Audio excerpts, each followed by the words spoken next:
The 2025 Cummins was finally confirmed. Let's go over some of the details because if you're like me, some of these release statements are just like scratching the surface and they're not that interesting. You really want to know what's going on. ZF transmission was officially confirmed. We finally got the transmission code, the 8AP1075. Look at the gear ratio spread. The first gear of 4.71 to 1 all the way to a 0.67 to 1. For comparison, the first gear on the 68 was a 323 to 1. So this granny low and also the lack of change gear to gear gives them the ability to run a 3.42 to 1 rear axle ratio. The old outgoing Cummins was a 373 or a 410 to 1. So now you still have that granny low to get you off the line, but your cruising RPMs are going to be different, lower. And this might be potentially the first transmission behind the Cummins to actually hold up to a Cummins. So that's exciting. We have the official power numbers, only 10 more horsepower than the outgoing high output Cummins, the same compression ratio, which means that the high output Cummins just became the basis of the Cummins. But there's more changes than that, which makes me think that this power rating isn't going to be forever. First off, the injection pump. The funniest part is watching Cummins guys be so pissed because it's based off the CP4.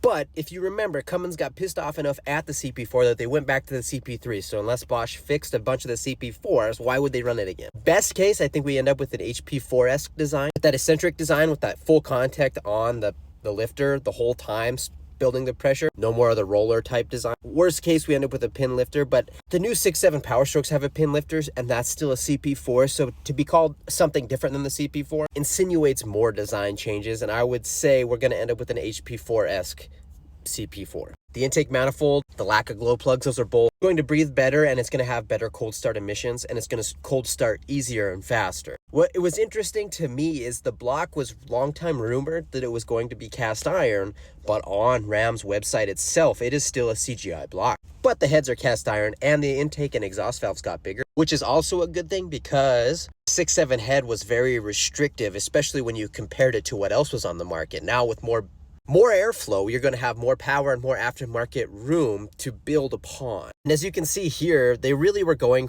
to quiet down the engines. You have the new injectors, the hydraulic lifters still, and then they switched to helical synchronized timing gear. So they wanted it quiet. They want to really make this engine run as quiet as possible. But with that same being quiet, that's why I go back to the injector. Because the solenoids, aside like an L5P, those still get 8 events per cycle, I think is what it is. So if they go with something similar, I think the outgoing 6.7 had a 6 event per cycle injector. If you go 8 events per cycle, they're really trying to quiet it down. It'll give us a very sophisticated style of an injector. I can't see them going piezo like the 6.7 Power Stroke. I do believe they're going to be solenoid still. And the hydraulic lifters are not bad. I mean, I think that the Cummins used a bad style, but you can revamp them. Look, the Power Strokes have been running them since the 7.3. The IDIs before them had it. Duramaxes have them. If it's only a problem on one generation of Cummins, it's not the hydraulic lifters, it's the design of those lifters. Also got a new style of VGT turbo, which goes back to the power rating. If you're going to update the injection system, you're going to upgrade the turbo, you're going to make it have bigger valves, give it a better intake, and heavy duty pistons, whatever that means. Possibly steel? No, it's not going to be steel, but it'd be cool if it was. But if with all those changes, there's more than 10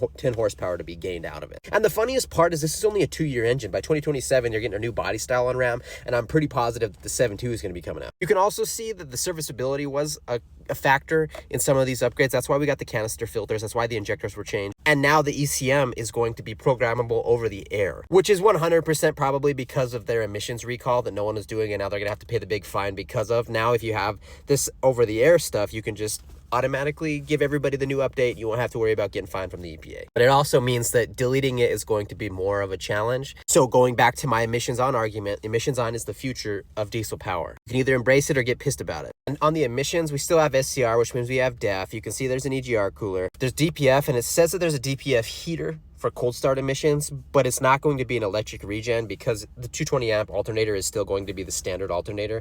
And if it was an electric DPF filter, we would need more power created by the alternator, the charging system, and we don't have that. So let's hope at least we get a 7th injector to drive those regens.